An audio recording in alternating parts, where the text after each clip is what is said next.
मनवीर कौर जी, छत्तीसगढ़ से। राधे राधे महाराज जी। महाराज जी, गृहस्थ जीवन में निरंतर समभाव कैसे बना रहे? प्रतिकूलता आने पर रुकावट सी आ जाती। हाँ, ये तो बहुत मतलब साधारण सी बात है।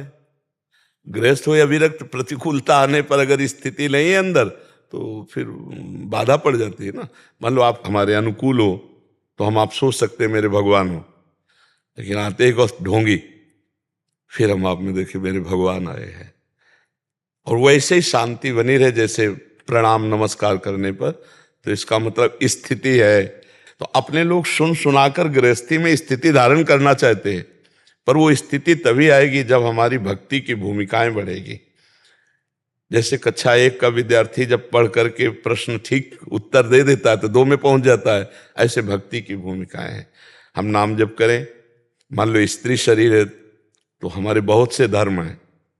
पति तो हमें पातिव्रत धर्म, सास ससुर तो उनकी सेवा भगवत भाव से, परिवार की तो पति के सुख के लिए पूरे परिवार की सेवा। अब इस सेवा को सहन करते हुए, क्योंकि जब हम किसी की सेवा करते हैं तो एक आकांक्षा होती है, कम से कम मधुर बोले तो हमसे। लेकिन परिवार में ऐसा नहीं होता। जब हम सेवा करते हैं, मान लो सास ससुर ही सही, तो कटु व्यवहार करेंगे। आप उनकी सेवा कर रहे हो, अब वो आपके साथ कटु व्यवहार करेंगे। आप पति को भगवान मान, वो आपके साथ कटु व्यवहार करेगा, कड़ुआ व्यवहार। अब वो अपने में स्थित रहना कितना कठिन है। अगर स्थित रह गए तो भूमिका बदल जाएगी, फिर आपकी वो ऊंचाई हो जाएगी। एक बार रत्नावती जी का विरोध किया माधव सिंह जो राजा थे, उनके पति, और एक दिन वो आया कि घुटने टेक कर पैर छुए अपनी पत्नी के, माधव सिंह, कि देवी मैं तुम्हारी महिमा को नहीं जान पाया।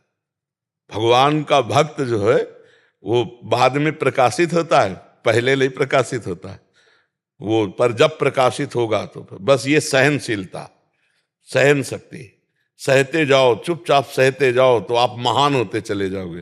देखो एक शीशा है, कंकड़ उठाओ मारो पूरा शीशा टूट जाएगा, और एक शीशा है गोली मारो तो नहीं टूटेगा। क्यों? गरम ठंडा करके उसको इतना मजबूत कर दिया गया प्रक्रिया के द्वारा। वही शीशा है कि गोली मारो तो नहीं टूटा, बुलेट प्रूफ कहते। हाँ, तो भगवान का भक्त बुलेट प्रूफ हो जाता है। गोली मारो तो फर्क नहीं पड़ेगा। गोली की बात नहीं कहते, गोली तो शरीर को छेदन कर सकती है, भक्त को नहीं। बोली मारो, हाँ बोली, तो उसके अंतर में कोई फर्क ना पड़े, तब पता चलता है कि बुलेट प्रूफ है। नहीं तो स्तुति में सबको अच्छा लगता है, निंदा बहुत बुरी लगती नहीं। तो ये बात है कि हम गृहस्थी में भी सहना सीखें। बोले कितना सहना सीखें? जितना भगवान सहाय। भगवान अपने सामर्थ्य से ज्यादा नहीं देते कष्ट, पक्का समझ। जितना हम सह सकते हैं उतना ही भगवान हमें कष्ट देते हैं।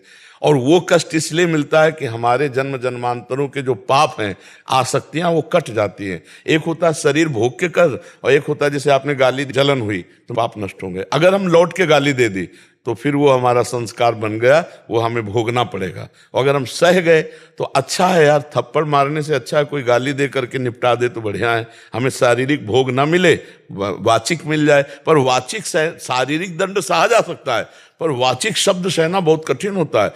बस इसको संभाल ले, घर गृहस्थी में इसको संभाल ले। नहीं तो ऐसा भी हो सकता है, बहुत बुद्धिमान तो लगेगा, सेवा करते हैं फिर भी निंदा करते हैं। जब कोई रिश्ते नातेदार आता है तो मेरी निंदा ही होती, तो मेरी सेवा का क्या फल? नहीं, उन्हीं की सेवा से भगवत प्राप्ति होगी जो तुम्हारी निंदा करते हैं, जो तुम्हारा अपमान करते हैं। करत जे अनुसहन निंदक, तीनों पर है उल्टा मार्ग। संसार का मार्ग ऐसा नहीं, सठे साठ्यम समाचरित, संसार इस पे राजी रहता है, लेकिन भक्ति नहीं। भक्ति ये जो हमारा अपमान कर रहे हैं, जो हमारी निंदा कर रहे हैं, भगवान इनको सद्बुद्धि दे, ये स्वस्थ रहे और मुझे सामर्थ्य दे कि मैं ये निंदा सुनकर भी इनसे प्यार करूं, इन अपने कर्तव्य का पालन करूं। ये थोड़ा सा कठिन मार्ग है। अगर इसका निर्वाह कर ले गया तो भगवान की प्राप्ति है। तो हम भगवान से प्रार्थना करें, नाम जप करें, इससे हमें सामर्थ्य मिलेगी।